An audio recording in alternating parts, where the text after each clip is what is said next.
चलिए मित्रों, तो अब हम शुरू करने जा रहे हैं प्रीवियस ईयर क्वेश्चन। ठीक है, जैसा कि हम हर टॉपिक की बात करते आए हैं कि हम उस टॉपिक के पहले थ्योरी को कवर करते हैं, उसके इंपॉर्टेंट फैक्ट्स को, बाकी चीज़ों को कवर करते हैं, देन उसके बाद हम प्रीवियस ईयर क्वेश्चंस को कवर करते हैं, जिससे आपको एक आइडिया लगे कि उस चैप्टर में, उस पर्टिकुलर टॉपिक में किस तरह के क्वेश्चंस आपसे CDS में पूछे जाते हैं। ठीक है, तो भाई सिमिलरली 2017 से लेके 2023 तक कितने क्वेश्चंस आए हैं भाई हमारे नेचुरल वेजिटेशन, फॉरेस्ट और वाइल्ड लाइफ, वो हम कवर करने जा रहे हैं। ठीक है, तो चलिए शुरू करते हैं। सबसे पहला क्वेश्चन आपसे पूछा जा रहा है कि which one of the following set of trees does not belong to temperate floral zone of Himalaya. सबसे पहले भाई हमें ये पता करना है कि भाई टेम्परेट जोन कौन सा होता है। तो भाई ये जो हमारा अर्थ होता है ना, यहाँ पे इक्वेटर होता है, tropic of cancer, tropic of capricorn, तो और ये हमारा रहता है सब ट्रॉपिकल एरियाज। तो सब ट्रॉपिकल एरियाज और ट्रॉपिक ऑफ कैंसर के बीच में जो भी वेजिटेशन आती है उसको टेम्परेट की कैटेगरी में रखा जाता है।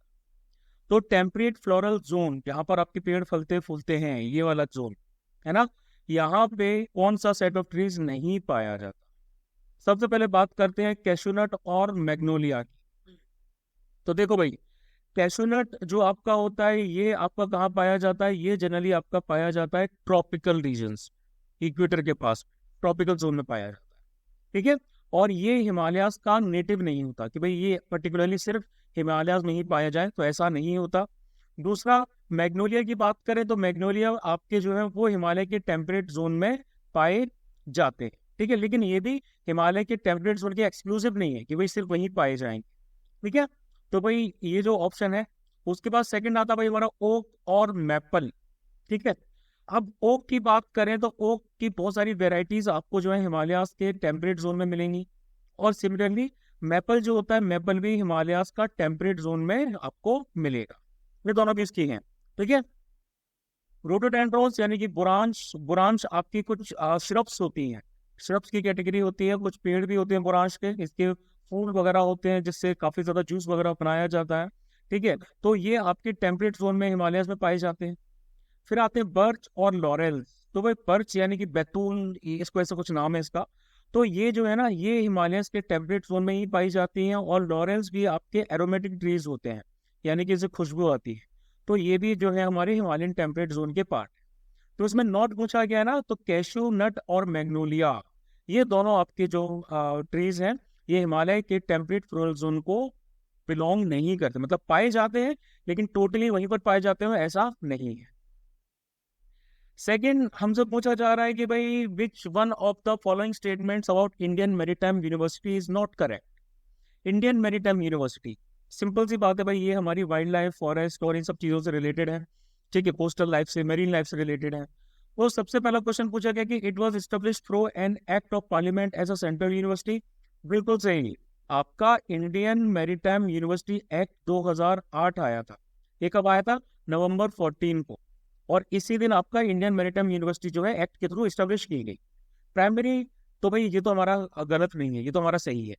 दूसरा, it was establish primarily to support the Indian navy, तो भाई ये तो थोड़ा सा गलत है, थोड़ा नहीं, पूरा ही गलत है। Primary purpose Indian maritime university का था कि क्वालिटी एजुकेशन और ट्रेनिंग जो है वो मैरीटाइम रिलेटेड डिसिप्लिन में दिया जाए। ठीक है, तो भाई ये हमारा गलत है, तो मतलब ये हमारा करेक्ट आंसर होगा, नॉट करेक्ट पूछा है ना। थर्ड आ जाता है, it is located in Chennai, तो भाई बिल्कुल इसका जो हेडक्वार्टर्स है वो चेन्नई में है। और it was established to extend the benefits of knowledge and skill for development of individuals and society by associating closely with local, regional and national issues of development. तो भाई ये बिल्कुल सही है। ठीक है, तो नॉट करेक्ट में आ गया आपका आंसर बी। थर्ड, हम आ जाते हैं भाई, आपसे पूछा जा रहा है कि चीताज ब्रॉट फ्रॉम नामीबिया, नामीबिया से सन 2023 में कुछ चीते वगैरह लाए गए थे। ठीक है, तो वो बेसिकली इंडिया में कौन सी जगह इंट्रोड्यूस किए गए? वही इसका आंसर सबको पता है कि भाई कूनो नेशनल पार्क इन मध्य प्रदेश। कूनो नेशनल पार्क में भाई हमारे जो चीता है वो इंट्रोड्यूस किए गए थे। अभी उनकी जो टोटल पॉपुलेशन थी वो थी 20। नेक्स्ट आता है भाई आपसे मैक्स लिस्ट 1 विथ लिस्ट 2 पूछा जा रहा है। ठीक है, लिस्ट 1 में आपको कुछ पर्टिकुलर डेज दिए गए हैं और लिस्ट 2 में उनकी डेट के साथ आपको मैच करना है। तो सबसे पहले आता है भाई world wetland day. World wetlands day आपका मनाया जाता है 2 फरवरी 2023 को। तो ए का आंसर हुआ 3, यानी कि सी ऑप्शन और डी ऑप्शन गए। फिर आता है इंटरनेशनल टाइगर डे। तो भाई इंटरनेशनल टाइगर डे तो मैं लेक्चर्स में ही पढ़ा चुका हूँ कि भाई वो आता है हमारा 29 जुलाई। ठीक है, 29 जुलाई को आता है, तो बी का ऑप्शन हुआ 1, तो मतलब ए ऑप्शन भी गया। इसी तरीके से वर्ल्ड वाटर डे आपका मनाया जाता है 22 मार्च को। ठीक है, और उसके बाद में इंटरनेशनल मदर अर्थ डे मनाया जाता है आपका, सॉरी सॉरी सॉरी सॉरी, हाँ सॉरी क्यों भाई, 22 अप्रैल को। ठीक है, 22 अप्रैल को मनाया जाता है, तो option B is the correct.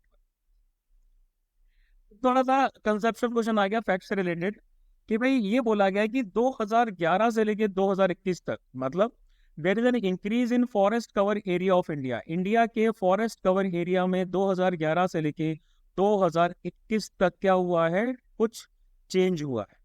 ठीक है, अब उसके बाद लेकिन डिक्रीज हुआ है forest cover area of India during the same period. लेकिन इनमें से एक पर्टिकुलर चीज में क्या हुआ है, डिक्रीज हुआ है फॉरेस्ट कवर एरिया के हिसाब से। तो सबसे पहले भाई हमें ये जानना चाहिए कि ये रिपोर्ट कहाँ से आई थी। तो India state of forest report 2021 सबसे लेटेस्ट रिपोर्ट थी। ठीक है, जिसने सारे फैक्ट्स के बारे में बताया था कि भाई कौन कौन सा कहाँ पर डिक्रीज हुआ था, कहाँ पर इंक्रीज हुआ था। तो आप लोगों को इतना पता होना चाहिए कि इंडिया का जो फॉरेस्ट कवर है वो है कितना, 7,13,789 ये ओवरऑल फॉरेस्ट कवर है हमारा। टोटल कार्बन स्टॉक हमारा आ जाता है 7,204 में टन। ठीक है, मिलियन टन सॉरी। उसके बाद 21.71% जो है हमारा फॉरेस्ट कवर है कंट्री के जोग्राफिकल एरिया के रिस्पेक्ट में। लेकिन 2011 के आसपास हमारा कितना था भाई, 2011 के आसपास हमारा फॉरेस्ट कवर कितना था। तो देखो हमारा फॉरेस्ट कवर 2011 के आसपास मेरे ख्याल से ये 21 समथिंग 0.7 था, इतना कुछ था। तो भाई इतना अंतर तो आया है। और अगर हम 2019 की बात करते हैं तो 2019 में 21.67% हुआ करता था हमारे कंट्री का ओवरऑल फॉरेस्ट कवर। ठीक है, तो अब बहुत सारी चीजों में हमारे इंक्रीज देखने को मिला है। लाइक अगर ट्री कवर की बात करें तो यहाँ पर 721 किलोमीटर स्क्वायर किलोमीटर में क्या हुआ है, ट्री कवर में इंक्रीज देखने को मिला है। ट्री कवर का मतलब ऐसी जगह होती है जहां पर ट्री के पैचेस पाए जाते हैं। अगर आप ऊपर से देखेंगे तो ऐसी कैनोपी आपको दिखाई देगी ट्री की। ठीक है, इसके साथ साथ और भी बहुत सारे डेटा है जो आपको धीरे धीरे क्वेश्चंस के थ्रू कवर करना चाहिए, वो मैं आपको कवर करवाऊंगा। लेकिन हमें यहाँ से पूछा गया है कि भाई इसमें से कौन सा ऐसा एरिया है, कौन सी ऐसी चीज है जहां पर आपको डिक्रीज देखने को मिला। ठीक है, तो अगर हम फॉरेस्ट के पर्सपेक्टिव में बात करेंगे तो ओवरऑल डिक्रीज हमें देखने को मिला है मॉडरेटली डेंस फॉरेस्ट। मॉडरेटली जो डेंस फॉरेस्ट है इनकी कैनोपी में हमें डिक्रीज देखने को मिला है तकरीबन 2621 स्क्वायर किलोमीटर, इतना हमें डिक्रीज देखने को मिला। ठीक है, बाकी वेरी डेंस फॉरेस्ट की बात की जाए तो भाई ये तो 501 स्क्वायर किलोमीटर के हिसाब से बड़े हैं। ओपन फॉरेस्ट की अगर बात की जाए तो इनमें भी काफी ज्यादा इंक्रीज देखने को मिला है, लेकिन डिक्रीज हमें देखने को मिला है सिर्फ B, that is moderately dense forest की कैनोपी। ठीक है, बाकी ये जो पूरा डेटा है आप देखिए। स्टेट वाइज टॉप गेन्स की बात की जाए तो भाई सबसे ज्यादा आपका हाईएस्ट पे चला है आंध्र प्रदेश, यानी कि आंध्र प्रदेश में सबसे ज्यादा फॉरेस्ट कवर इंक्रीज हुआ है। उसके बाद सेकंड नंबर पे आ जाता है तेलंगाना, फिर आ जाता है उड़ीसा, एंड फिर अदर स्टेट्स आ जाते हैं। ठीक है, अगर लॉसेस की बात करते तो भाई अरुणाचल प्रदेश में 257 लॉस हुआ है, नागालैंड में 235 एंड मणिपुर में 249। ठीक है, तो 1582 स्क्वायर किलोमीटर का टोटल जो है भाई वो डिक्लाइन हुआ है मॉडरेटली डेंस फॉरेस्ट में। ठीक है, ये क्या बोलते हैं मेजर कंसर्न था। 1582 प्लस आपका क्या बोलते हैं इसमें 2621, ये ट्रीज को मिला के हो जाता है। ठीक है, तो हमारा ऑप्शन था बी। बहुत डेटा है भाई, कंफ्यूज कुछ है। फिर नेक्स्ट आता है भाई, हमसे पूछा जा रहा है कि which one of the following state और union territories has the largest area under coral reefs. Coral reefs के अंडर में भाई कौन सा हमारा एरिया है वो सबसे ज्यादा है। ठीक है, तो देखो भाई कोरल रीफ्स की बात की जाए तो कोरल सबसे पहले कोरल रीफ्स कहाँ पाई जाती है। कोरल रीफ्स आपकी गल्फ ऑफ कच्छ में पाई जाती हैं। ठीक है, अरेबियन सी एरिया में, लक्षद्वीप आइलैंड्स में पाई जाती हैं, गल्फ ऑफ मन्नार एंड पाकवे में, और अंडमान एंड निकोबार आइलैंड्स में पाई जाती है। ठीक है, तो ये सारे एरियाज में कोरल रीफ्स पाई जाती है। इसके बाद आपसे पूछा जा रहा है कि भाई कौन से स्टेट में लार्जेस्ट एरिया है। तो देखो गल्फ ऑफ मन्नार की अगर हम बात करें तो यहाँ 94.3 स्क्वायर किलोमीटर है। गल्फ ऑफ कच्छ एरिया की बात करेंगे तो यहाँ पर 325.5 है। ठीक है, लक्षद्वीप और अरेबियन सी की अगर हम बात करेंगे तो यहाँ 1021 के आसपास है। और सॉरी, यहाँ 1021 नहीं है भाई, यहाँ 933 है। सबसे ज्यादा अंडमान है, दैट इज 1021 स्क्वायर किलोमीटर। तो आंसर आएगा भाई हमारा Andaman and Nicobar island. Next आपसे पूछा जा रहा है कि भाई in which one of the following highlands, highlands माने कि ऊंचे इलाके, ठीक है, इंडिया के, जहां पर आपको टेम्परेट फॉरेस्ट यानी कि शोलाज मिलते हैं। तो देखो, सबसे पहले बात हम करते हैं कि भाई शोला जो नाम है वो कहाँ कहाँ दिया गया है। तो सबसे पहले आंसर आएगा नीलगिरी। नीलगिरी के साथ साथ अनामलाई हिल्स जो है, और आपके आ जाते पलानी हिल्स। इन सारी जगह पर जो टेम्परेट फॉरेस्ट होते हैं इनको कहा जाता है शोला। अब आप बोलोगे कि भाई एरिया तो जो हमारा आ रहा है ट्रॉपिकल में, लेकिन फिर ये टेम्परेट कैसे हुए? तो देखो भाई, 1500 मीटर के आसपास वाले एल्टीट्यूड वाले जो इलाके हैं, यहाँ पर पहाड़ों की ऊंचाई पर, हाईलैंड्स पे आपको जो है टेम्परेट फॉरेस्ट देखने को मिलेंगे। ठीक है, ये आपका वेस्टर्न घाट्स हो गया, ये आपके नीलगिरीज हो गए, ये वाला इलाका है। और इसके साथ साथ जो लोअर रीचेस यानी कि जो वैलीज में आपके फॉरेस्ट मिलेंगे वो होते हैं ट्रॉपिकल। ठीक है, तो हाईलैंड्स की बात की गई थी, तो नीलगिरी, अन्नामलाई और पलानी हिल्स में इनको शोलास कहा जाता है।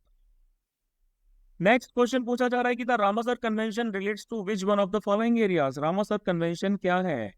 तो भाई रामसर कन्वेंशन को कन्वेंशन ऑन वेटलैंड्स भी कहा जाता है। इंटर गवर्नमेंटल ट्रीटी है, 1971 में ईरान के रामसर शहर में इसको अपनाया गया था। ठीक है, 1975 से लागू हो गई थी। अब जो भी आपके वेटलैंड्स होते हैं जो इंटरनेशनल इंपोर्टेंस के होते हैं उनको रामसर साइट्स घोषित कर दिया जाता है। लार्जेस्ट रामसर साइट वर्ल्ड में है पंतनाल, साउथ अमेरिका में। फिर उसके बाद मॉन्ट्रेक्स रिपोर्ट आया, ये स्विट्जरलैंड में 1990 में इसको अपनाया गया। इसमें ऐसी रामसर साइट्स को आइडेंटिफाई किया गया जिनको नेशनल या इंटरनेशनल लेवल पर कंजर्व करने की जरूरत है। अब ये वेटलैंड्स क्या होते हैं भाई? तो वेटलैंड आपका वो एरिया रहता है जो पानी के द्वारा कवर्ड रहता है, सॉल्टी वाटर, फ्रेश वाटर, या फिर कई की जगह आपका टाइड्स का आना जाना रहता है ना?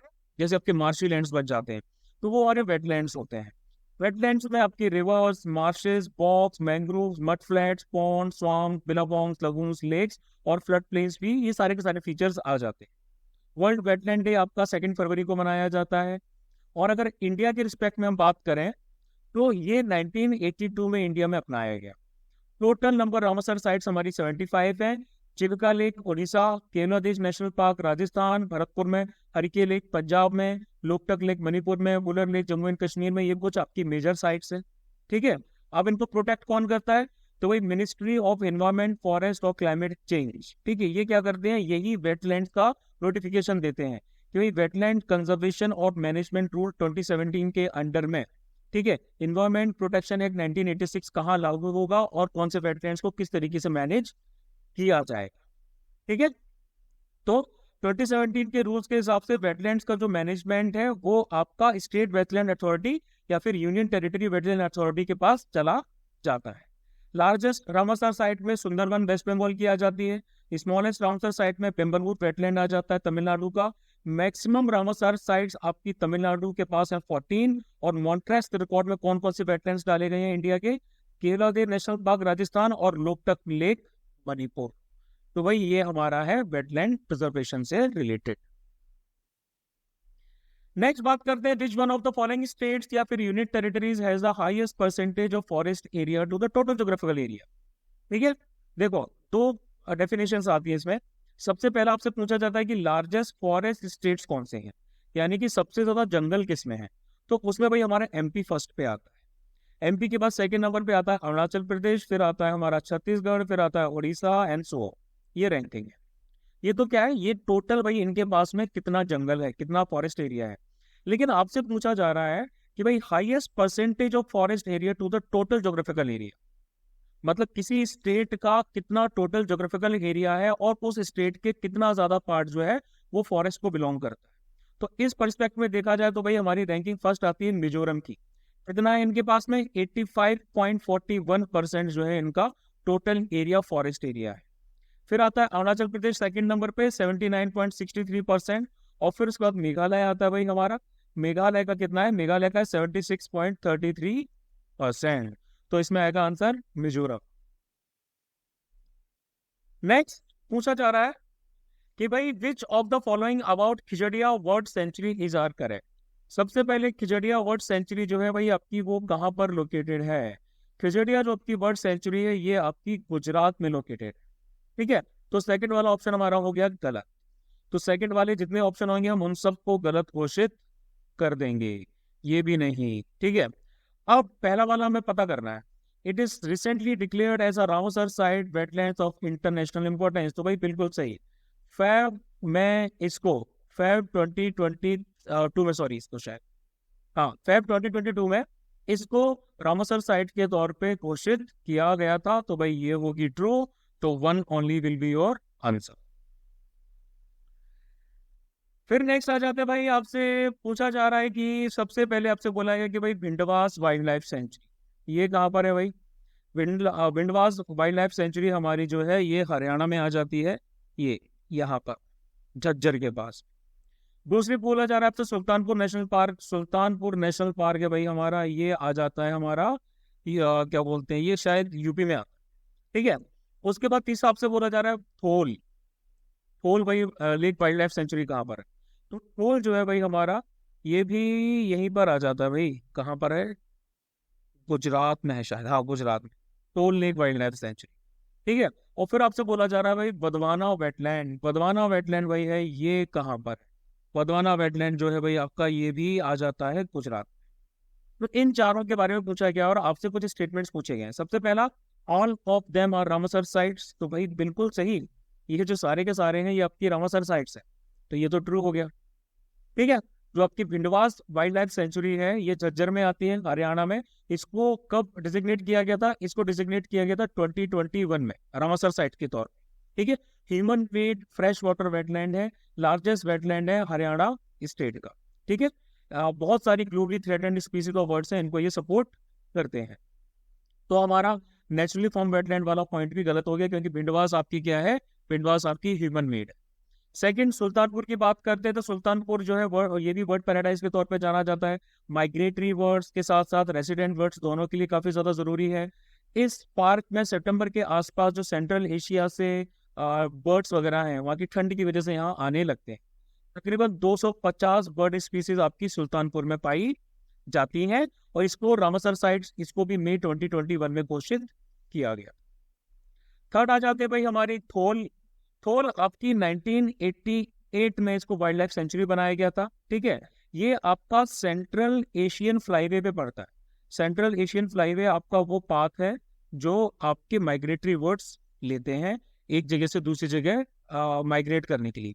यहाँ पर 320 आपको बर्ड्स की स्पीसीज मिल जाएंगी। तकरीबन गुजरात की टोटल 57 जो आपकी बर्ड स्पीसीज हैं वो आपको थोल में मिलेंगी। ठीक है, इसको रामसर साइट अप्रैल 2021 में डिजिग्नेट किया गया। फिर उसके बाद आता है आपका बदवाना वेटलैंड। बदवाना वेटलैंड ये है, ये 1910 में, यानी कि 1910 में इसको बड़ौदा स्टेट ने क्या किया था, एक रिजर्वर, पानी के रिजर्वर के तौर पे डिजिग्नेट किया था, बनाया था। सेमी एरिड एग्रीकल्चर लैंड का आसपास का एरिया है इसका, इसीलिए यहाँ के आसपास के जो विलेजेस हैं उनको वीट और पैडी के कल्टीवेशन के लिए पानी की व्यवस्था यहाँ पर बड़ौदा स्टेट ने करवाई। ये जो वेटलैंड है ये भी बर्ड लाइफ के लिए काफी ज्यादा इंपॉर्टेंट है। माइग्रेटरी बर्ड्स यहाँ पर आते हैं, यहाँ पर तकरीबन 80 स्पीसीज जो है वो आपकी सेंट्रल एशियन फ्लाईवे से होते हुए आती हैं। इसको भी अप्रैल 2021 में एक रामसर साइट घोषित किया गया। तो भाई all of them are birding sites, answer हुआ 1 and 3 ऑल। नेक्स्ट पूछा जा रहा है which one of the following biosphere reserve comprises islands with estuaries, beaches, coral reef, salt marches and mangrove. तो इस सुंदरबन अगर हमारे आते हैं ना तो सुंदरबन में हमारे कोरल्स नहीं पाए जाते जनरली। ठीक है, तो भाई ये क्या होगा? ये गलत होगा। नीलगिरी में भी आपके कोरल पाए जाते हैं, सॉल्ट मार्शेस पाए जाते हैं, एस्चुरीज नहीं पाई जाती है। नंदा देवी तो भाई फिर ऊपर ही आ गया, तो उसमें तो बिल्कुल नहीं पाया जाएगा। ठीक है, आंसर होगा gulf of Mannar biosphere reserve. ठीक है, इसमें ये सारे फीचर्स आपको देखने को मिले। Next question, in the year 2020 which one of the following tiger reserves of India was declared by UNESCO as biosphere reserve. ठीक है, 2020 में भाई इनमें से कौन से क्या बोलते हैं टाइगर रिजर्व को यूनेस्को ने बायोस्फीयर रिजर्व के तौर पे शामिल किया था? तो देखो 2020 में भाई हमारा जो पन्ना टाइगर रिजर्व है इसको यूनेस्को ने बायोस्फीयर रिजर्व भी के अंदर भी डाला था, प्लस इसको जो है MAP यानी कि मैन एंड बायोस्फीयर प्रोग्राम के अंडर में यूनेस्को ने अपनी कैटेगरीज में लिया था। इंडिया में टोटल 18 बायोस्फीयर रिजर्व्स, जिसमें से 12 जो बायोस्फीयर रिजर्व्स हैं वो आपके किस कैटेगरी में आते हैं, वो आपके एमएबी की कैटेगरी में आते हैं। ठीक है। अब नेक्स्ट आपसे पूछा जा रहा है कि timber vegetation is generally not found in which of the following regions. Timber vegetation कहाँ आपको देखने को नहीं मिलता। टिम्बर आपका वो वुड होता है जिससे जनरली हम कंस्ट्रक्शन एक्टिविटीज में, फर्नीचर में या फिर बाकी सारी हैंडीक्राफ्ट्स वगैरह में यूज करते हैं। ठीक है। तो हाँ, इसको क्या बोलते हैं, कोई भी वुड आपका एक पर्टिकुलर साइज जब आपको देता है ना, वुड प्रोडक्शन के बाद में, जैसे हम कंस्ट्रक्शन एक्टिविटीज में, हैंडीक्राफ्ट्स में या फिर इनको फर्नीचर्स वगैरह में हम यूज कर सके, तो उसको हम टिम्बर की कैटेगरी में डालते हैं। ठीक है। अब टिम्बर आपका कहाँ आपका जनरली नहीं पाया जाता। टिम्बर आपका सब ट्रॉपिकल रीजन में पाया जाता है, आपका टेम्परेट रीजन में भी पाया जाता है, अल्पाइन रीजन में ही पाया जाता है, लेकिन आपका जो टुंड्रा रीजन होता है, टुंड्रा रीजन में आपका जनरली जो टिम्बर होता है वो नहीं पाया जाता, क्योंकि यहाँ पर आपको जनरली मॉसेस एंड लिचेस देखने को मिलती है ना। यहाँ पर बहुत बर्फबारी होती है, यहाँ पर लंबे सपाट मैदान होते हैं, यहाँ पर आपको पेड़ वगैरह देखने को नहीं मिलेंगे। Correct answer will be tundra region. Next आता है, recently a rare kind of yellow turtle was discovered in India, the state in which it was seen in. देखो जहां पे टर्टल की बात आ जाती है ना, तो भाई टर्टल से आप समझ लीजिए कि उड़ीसा का नाम आ जाता है। ठीक है। ये रेयर स्पीसीज ऑफ टर्टल थी जो फॉरेस्ट क्या बोलते हैं, येलो थी सॉरी कलर में, क्योंकि एल्बिनिज्म की वजह से। ठीक है। एल्बिनिज्म आपका एक डिसऑर्डर होता है, इसको कंजेंशियल डिसऑर्डर कहते हैं। ठीक, कंजेनाइटल डिसऑर्डर बोलते हैं, जिसकी वजह से इसका जो कैरस स्पेस है, इसका कलर जो है वो चेंज हो गया। ठीक है। अब आपको टर्टल्स कहाँ कहाँ मिलते हैं आसपास की विसिटी में देखा जाए तो श्रीलंका, पाकिस्तान, नेपाल, इंडिया, बांग्लादेश और म्यांमार। ये जनरली ये जो टर्टल्स हैं ये ओमनीवोरस की कैटेगरी में आते हैं नेचर में, और इनकी जो डाइट में सब कुछ आ जाता है। एक्वेटिक वेजिटेशन भी खा लेते हैं, स्नेल्स को भी खा लेते हैं, फ्रॉग्स को भी खा लेते हैं, है ना। तो उड़ीसा में भाई आपकी एक सेंचुरी आती है जिसको कहा जाता है गहिर माथा। गहिर माता सेंचुरी के आसपास 3 रिवर्स हैं, उन रिवर के जो डेल्टाइक रीजन है वहां पर आपके ऑलिव रिडले जो टर्टल्स आते हैं वो मास नेस्टिंग करते हैं। इसके बारे में मैं लेक्चर में पढ़ा चुका था, उसके बारे में थोड़ा डिटेल देखना आपको। मतलब जहाँ भी टर्टल की बात आए, अगर अंदाज नहीं है, अगर आइडिया नहीं है बिल्कुल भी, तो फिर गैस का लगाना ही लगाना है, तो उड़ीसा लगा के आओ। नेक्स्ट आ जाते हैं भाई हम, geomorphic factors influencing plant and animal distribution are. ऐसे जियोमॉर्फिक फैक्टर्स, ठीक है, जो आपके लैंड से रिलेटेड हो। ठीक है। जियोमॉर्फोलॉजी मतलब लैंड और स्लोप से रिलेटेड हो, टोपोग्राफी से रिलेटेड हो, एरिया के रिलीफ से रिलेटेड हो। भाई ऐसे में हमारे प्लांट और एनिमल डिस्ट्रीब्यूशन को कौन कौन क्या करता है, इन्फ्लुएंस करता है। तो देखो सबसे पहले हमारा आ जाता है स्लोप की स्टीपनेस। अगर हम टेरेन की बात कर रहे हैं तो टेरेन में लैंड आ जाता है, लैंड में आ जाता है स्लोप की स्टीपनेस, यानी कि स्लोप का टिल्ट। ठीक है। तो ये वो एंगल होता है जो भाई ग्राउंड सरफेस बनाता है, यानी कि कितना आपका जो स्लोप है वो ऐसा है, मॉडरेट है, कितना हाई है, ये डिसाइड होता है। ठीक। दूसरा आ जाता है स्लोप एक्सपेक्ट, ये भी इसी का एक पार्ट आ जाता है। तीसरा आ जाता है रिलीफ। रिलीफ मतलब कि जो हमारा सराउंडिंग एरिया है वो इस एरिया से कितना नीचे है, इनके बीच में कितना डिफरेंस आ रहा है, ये आ जाता है हमारा रिलीफ। ठीक है। तो अगर हम देखें तो भाई स्लोप एंगल आ गया, यानी कि स्लोप एक्सपेक्ट हो गया। ठीक, सॉरी स्लोप स्टीपनेस हो गया। स्लोप एक्सपेक्ट भी हमारा इसी के अंडर में आ जाता है। रिलेटिव रिलीफ यानी कि आसपास का जो एरिया वो भी हमारे अंडर में आ जाता है। तो ये जियोमॉर्फिक फैक्टर्स होते हैं जिसकी वजह से हमारा किसी भी एरिया का फ्लोरा एंड फौना क्या होता है, डिस्टिंग्विश होता है। आपको पता है कि भाई हमारे प्लांट्स वो एक पर्टिकुलर स्लोप पे ही एडजस्ट कर पाएंगे, एक पर्टिकुलर सॉइल पे ही एडजस्ट कर पाएंगे, है ना। और फिर जब हम क्लाइमेटिक फैक्टर्स की बात करते हैं तो वह टेम्परेचर कितना है, फोटो पीरियड कितना है, प्रेसिपिटेशन यानी कि बारिश कितनी है, ये सारी चीजें भी डिटरमाइन करती है कि किसी एरिया में प्लांट और एनिमल्स का डिस्ट्रीब्यूशन किस तरीके का होगा। नेक्स्ट पूछा जा रहा है कि the National Water Academy NWA is located at. तो भाई NWA आपकी खड़गवासला में सिचुएटेड है।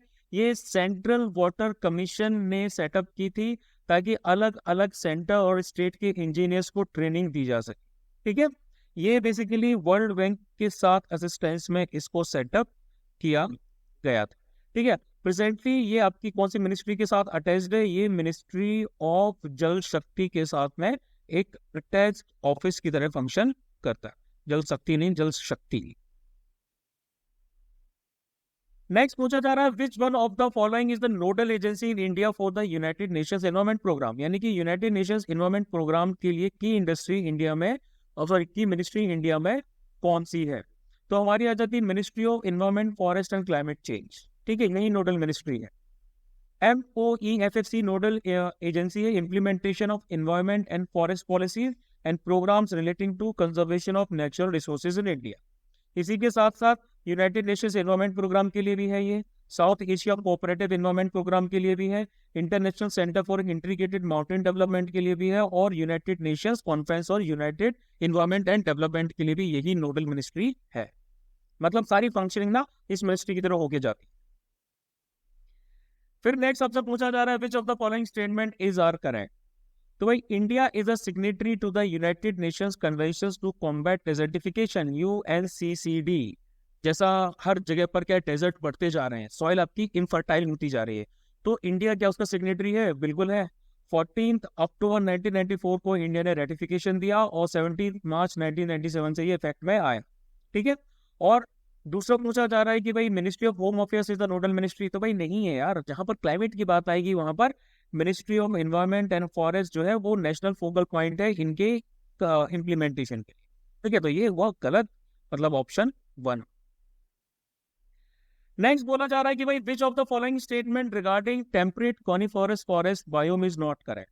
तो टेम्परेट कॉनिफरस फॉरेस्ट भाई यहाँ से हमारी क्या निकलती है? ट्रॉपिक ऑफ कैंसर, है ना। तो ट्रॉपिक ऑफ कैंसर हो गई, यहाँ हमारी इक्वेटर हो गई, यहाँ ट्रॉपिक ऑफ कैप्रिकॉर्न हो गई।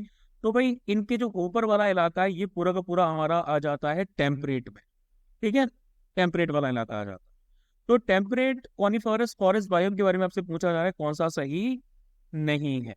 सबसे पहला they are characterise by very little under growth. तो देखो भाई जो कॉनिफरस फॉरेस्ट होते हैं ये आपके हर जगह पाए जाते हैं, ये आपके ट्रॉपिक्स में भी पाए जाते हैं, खासकर ये ऊपर पाए जाते हैं टेम्परेट वाले में, लेकिन ट्रॉपिक्स में भी पाए जाते हैं, सब ट्रॉपिकल एरियाज होते हैं वहां पर भी ये आपके पाए जाते हैं, और इसके साथ साथ ये आपके स्नोफॉल वाले एरियाज में भी पाए जाते हैं, जैसे कि आप देख पा रहे हैं, है ना, सब जगह पाए जाते हैं आपके। यहाँ पर लो अंडर ग्रोथ होती है, सही बात, मतलब इनके पेड़ों के जो नीचे वाला जो एरिया रहता है वहां पर आपको झाड़ियां वाड़ियां कम देखने को नहीं, दैट इज लो अंडर। पहली बात तो सही है। दूसरा, they have a growing period of 50 to 100 days in a year. तो भाई इनका जो ग्रोइंग डेज होता है वो यही रहता है भाई, इनका जो ग्रोइंग डेज होता है वो 50 से लेकर 100 दिन तक ये प्रॉपरली फ्लरिश होते हैं, ये भी सही। थर्ड आ जाता है there is a low variation in annual temperature, यानी कि एनुअल टेम्परेचर में लो वेरिएशन आता है, तो भाई ये बिल्कुल गलत। यहाँ का जो एनुअल टेम्परेचर है वो -4 डिग्री, ये और नहीं सॉरी, काफी हद तक -20 डिग्री से लेके आपका जो होता है वो +20 डिग्री सेल्सियस तक जाता है, तो ये लो वेरिएशन नहीं होता, ये काफी हाई वेरिएशन होता है, दोनों कंडीशंस में थ्राइव करते हैं, तो ये हुआ हमारा नॉट करेक्ट। और उसके बाद there is a high range in special distribution of annual precipitation. तो यहाँ का जो एनुअल रेनफॉल है, एनुअल प्रेसिपिटेशन है, वो 300 मिलीमीटर से 900 मिलीमीटर आपकी पाई जाती है, तो मतलब ये सही है। तो जो आपका नॉट करेक्ट था वो ये वाला। नेक्स्ट आ जाते हुए coral reefs are not found in which of the following regions. Coral reefs कहाँ नहीं पाई जाती? लक्षद्वीप में पाई जाती हैं, बिल्कुल पाई जाती है। गल्फ ऑफ कच्छ में पाई जाती है, बिल्कुल पाई जाती है। गल्फ ऑफ मन्नार में पाई जाती है, बिल्कुल पाई जाती है। Gulf of Khambhat, gulf of Cambay में नहीं पाई जाती, तो दिस इज द करेक्ट। फिर पूछा जा रहा है आपसे which one of the following is the correct sequential phase in the successional development of vegetation community in a habitat. किसी भी हैबिटेट में वेजिटेशन कम्युनिटी आपकी किस तरीके से स्टार्ट होती है और कहाँ तक अपनी मैच्योर फेज पर पहुंचती है? तो सबसे पहला जो प्रोसेस आपका स्टार्ट होता है वो होता है भाई हमारा न्यूटेशन। न्यूटेशन आपका इनिशियल प्रोसेस होता है जिसमें आपके जो भी एरियाज है जहाँ पर सॉइल इरोजन हो रखा है, जहाँ पर आपकी ग्लेशियर्स हैं या फिर जो पानी के अंदर डूबे हुए हैं, क्लाइमेटिक चेंज आए हैं, यहाँ पर क्या हो रहा है, यहाँ पर धीरे धीरे आपका वेजिटेशन जो है वो स्टार्ट होने लगती है। ये हो गया भाई हमारा न्यूटेशन। न्यूटेशन के बाद में जो दूसरा प्रोसेस आता है वो होता है भाई हमारा माइग्रेशन, ठीक है। माइग्रेशन, माइग्रेशन में क्या होता है भाई, आपका कोई भी आपका जो ऐसा एरिया है यहाँ पर आपके पेड़ पौधे उगने लगते हैं, ठीक है, इनमें सीड्स में जर्मिनेशन होता है, ठीक है। आपके अलग अलग जियोमॉर्फिक एजेंट्स होते हैं लाइक विंड, एयर, वाटर, ये क्या करते हैं, माइग्रेशन में हेल्प करते हैं। फिर थर्ड आता है भाई हमारा रिएक्शन। इसमें क्या होता है भाई, रिएक्शन में आपके जो पेड़ पौधे होते हैं ना, ये आपके धीरे धीरे यहाँ पर सेटअप होने लगते हैं। ठीक है, यहाँ पर आपके पेड़ पौधे आ जाते हैं, जंगली जानवरों के हैबिटेट्स वगैरह बन जाते हैं, तो ये रिएक्शन फेज हो जाता है। और फिर उसके बाद में जब ये सेटअप हो जाते हैं, है ना, प्रॉपरली वे फ्लरिश करने लगे हैं, तो भाई यहाँ पर इनको कहा जाता है स्टेबलाइजेशन में, कि भाई अब ये है, इन पे आसपास के क्लाइमेटिक और एनवायरमेंटल चेंजेस जो है इन पे कोई खास फर्क नहीं डाल रहे हैं, ये जंगल आपके यहाँ पर स्टेबलाइज हो चुके हैं। और फिर जब ये डिसइंटीग्रेट करने लगते हैं तो इनको कहा जाता है क्लाइमेक्स। नेक्स्ट पूछा जा रहा है, which one of the following statement about the national green tribunal is not correct. National green tribunal यानी कि एनजीटी, जो हमें पटाखे फोड़ने से रोकता है, जो कि गलत बात है। ठीक है, तो एनजीटी की बात करें, एनजीटी भाई आपका ईयर 2010 में सेटअप किया गया था, बिल्कुल सही। एनजीटी भी आपका अक्टूबर 18 2010 को सेटअप किया गया था, मतलब ये सही है। दूसरा, it is involved in effective and expeditious disposal of cases relating to environmental protection and conservation of forests। तो भाई ये भी सही है, इनका मेन ऑब्जेक्टिव यही है कि इन्वायरमेंटल इश्यूज के साथ में डील किया जा सके। ठीक है, और ये आपकी जो है, ये आती है आपकी क्वासी जुडिशियल बॉडी, यानी कि इसमें जुडिशियल एंगल होता है इनकी वर्किंग में, ऑलमोस्ट जुडिशियल। तो भाई ये भी सही है। ठीक है, थर्ड आता है कि इट में consider giving relief and compensation for damages to persons and property. तो भाई हाँ, एनजीटी आपकी मैंने क्या बताया, स्टैट्यूटरी बॉडी है ना, ये एक एक्ट के द्वारा स्टेब्लिश की गई थी, नेशनल ग्रीन ट्रिब्यूनल 2010 एक्ट के द्वारा इसको स्टेब्लिश किया गया था, और ये आर्टिकल 21 के साथ में डील करती है। इसका हेडक्वार्टर जो है वो नई दिल्ली में है। इसका मेन ऑब्जेक्टिव मैंने आपको बता ही दिया, तो भाई ये ऑप्शन भी हमारा सही है। ये क्या करती है, ये क्या बोलते हैं, रिलीफ वगैरह भी देती है। ठीक है, जो विक्टिम्स होते हैं उनको, पर्सन्स और प्रॉपर्टी वाले।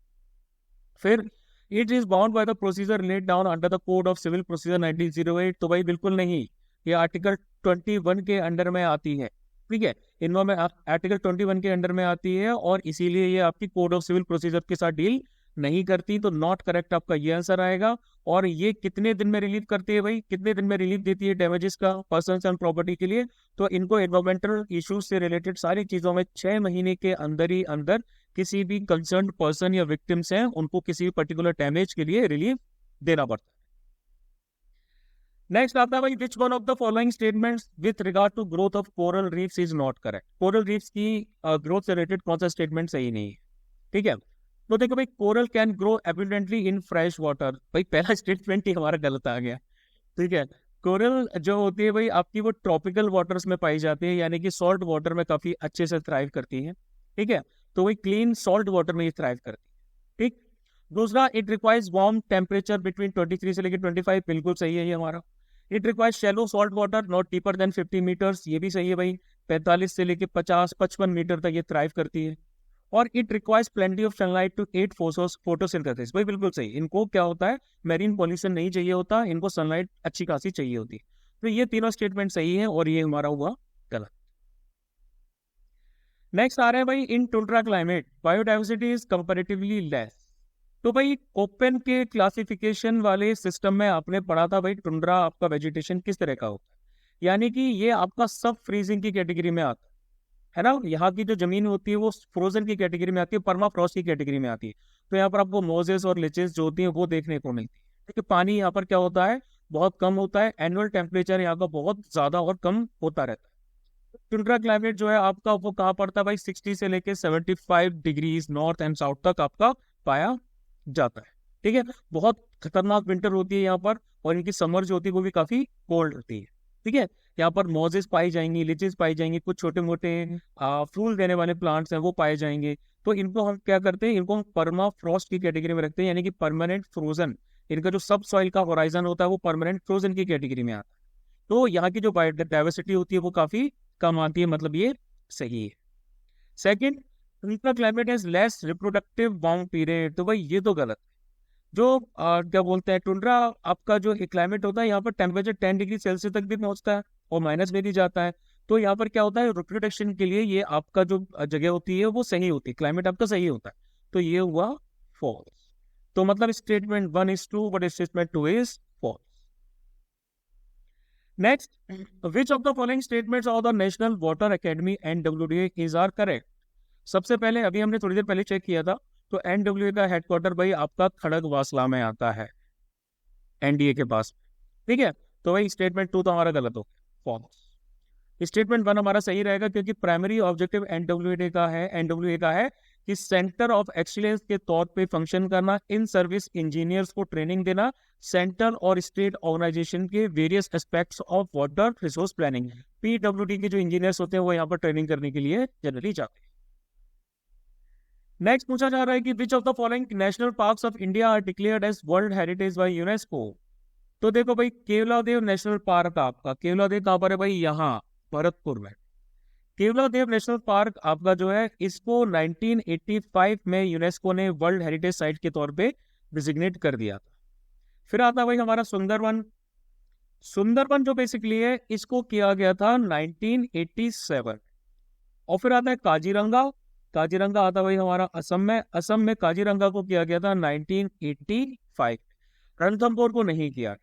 तो यानी कि 1, 2, 3 आपके जो है करेक्ट आंसर होंगे। फिर उसके बाद सबसे लास्ट में आपसे पूछा जा रहा है कि consider the following statements regarding national wild life action plan of India for 2017 से लेके 31। ठीक है, तो this is the third national wild life action plan. तो सबसे पहले आपको ये समझना पड़ेगा इनको लॉन्च किसने किया।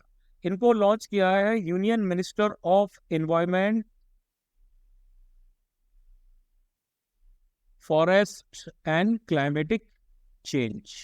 ये मिनिस्ट्री इसको लॉन्च करती है। ठीक है, अब ये जो 2017 से लेके 31 तक वाला है, ये हमारा third national wild life action plan है। ठीक है, और इससे पहले भाई आपके और भी जो 2 हैं वो आ चुके हैं। NWP is a unique as this is the first time India has recognized the concerns relating to climate change impact on wildlife। बिल्कुल सही। Third national wild life action plan आपका यूनिक है, क्योंकि पहली बार इंडिया ने क्लाइमेट चेंज से related जो impact wild life पर होने वाले हैं उनको रिकॉग्नाइज किया है। ठीक है, ये भी सही है। Now NWAP has 10 component. क्या ये सही है? NWAP जो है भाई हमारा, इसके अंदर है 5 component, 17 themes, 103 conservation actions and 250 projects. तो इसके हिसाब से देखा जाए तो स्टेटमेंट्स हमारे फर्स्ट और सेकंड ही आते हैं सही। बाकी स्टेटमेंट थर्ड आपको जो स्टेटमेंट है वो गलत। नेक्स्ट आता भाई, which of the following statements are the olive ridley turtles is are correct. कौन सा स्टेटमेंट ऑलिव रिडले से सही है? मैंने आपको थोड़ी देर पहले ही बताया था। सबसे पहली बात, they are the smallest and most abundant of all sea turtles found in the world. ठीक है, सही है भाई, स्मॉलेस्ट छोटे छोटे होते हैं भाई। They live in warm waters of Pacific, Atlantic and Indian Ocean. बिल्कुल, इंडियन ओशन के रीजन्स में ये काफी ज्यादा पाए जाते हैं। Coromandel coast in India is the largest mass nesting site for the olive ridley turtles. तो भाई बिल्कुल गलत, कोरोमंडल कोस्ट नहीं आता। ये जो आपका उड़ीसा का स्टेट है, यहाँ पर ताहिर माता सेंचुरी है, यहाँ पर ऑलिव रिडले नेस्टिंग बीच है। लाखों करोड़ों की संख्या में ये आते हैं। थमरा और महानदी, देवी और ऋषिकुल्या रिवर, ये तीनों रिवर्स की जो डेल्टास है यहाँ पर ये आते हैं, इन पॉइंट पर आते हैं, और यहाँ पर ये क्या करते हैं, मास नेस्टिंग करते हैं। तो आपका ऑप्शन होगा जो है that is 1 and 2 only. Next, arrange the following tiger reserves of India from north to south. तो मैंने आपको बताया था लेक्चर में कि भाई टाइगर रिजर्व्स को भी आपको नोट करना है, इनको स्पॉट करना है आपको मैप में। तो नॉर्थ से लेके साउथ तक मैंने इनको अरेंज करना है। तो सबसे पहले भाई कौन सा आ जाता है भाई हमारा, सबसे पहले दुधवा आ रहा है क्या? दुधवा तो भाई यहाँ आ रहा है। ठीक है, उसके बाद पन्ना, पन्ना उसके थोड़ा नीचे आ रहा है। फिर हम पेंच को देखें तो भाई पेंच इसके भी नीचे आ रहा है। और फिर आता भाई हमारा इंद्रावती। तो इनका तो जो ऑर्डर है वो सही दे रखा है, 1, 2, 3, 4। So this was about the previous year questions of National Vegetation, Forest and Wildlife। 2017 से लेके 2023 तक तकरीबन आपके 25 प्लस जो प्रीवियस ईयर क्वेश्चंस है वो पूछे गए हैं। मतलब ये काफी इंपॉर्टेंट टॉपिक है। करंट अफेयर्स में इसमें आपको खास ध्यान देना है। करंट अफेयर्स में कौन कौन सी नई साइट्स आई हैं, किसको रामासर साइट्स बनाया है, कौन सी नई साइट किसी सरकार ने नेशनल पार्क या वाइल्ड लाइफ सेंचुरी बनाई है, इस तरह के क्वेश्चंस आते हैं। ये मैं इन्वायरमेंट एंड इकोलॉजी का जो सेक्शन है मंथली करंट अफेयर्स मैगजीन्स पे, उसको कवर करता रहता हूँ। उस पर खास नजर बनाए रखें क्योंकि क्वेश्चंस वहीं से पूछे जाते हैं। आई होप आप लोगों को इन लेक्चर से काफी ज्यादा हेल्प मिल रही होगी। तो please do like, share and subscribe them. Comment कीजिए, मुझे बताइए इन लेक्चर्स के बारे में, इससे मुझे ज्यादा मोटिवेशन मिलता है and I am more inclined to cover all entire features of the geography and other courses fourth state. ठीक है, चलिए आज के लिए इतना ही, मिलते हैं कल। जय हिंद टू यू।